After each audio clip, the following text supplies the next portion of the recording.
আবার জল ঘাটছো? শিগগিরই ওঠো, চলো ঘরে। জলের জন্য মানুষ কত কষ্ট পাচ্ছে তুমি জানো? একদম জল নষ্ট করবে না।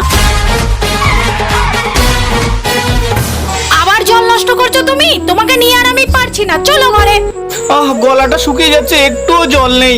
চলো জিহান, আমরা এবার পার্কে থেকে ঘুরে আসি। চলো চলো মাম্মা। দেখি বোতলে জল আছে কিনা। দূর, এটাতেও তো জল নেই। উফ। জল জল জল। ওই লোকটা ওইভাবে বসে আছে কেন? একটু জল। ও জল খাবে, দাঁড়াও। ই বাবা, তুমি তো সব জল শেষ করে দিয়েছো। দাঁড়াও, আমি এক্ষুনি আনছি। এই নাও জল। আপনাকে অসংখ্য ধন্যবাদ দিদি। দেখেছো জিহান, একটুখানি জলের কত মূল্য। আমার ভুল হয়ে গেছে মা, আর কখনো জল নষ্ট করব না।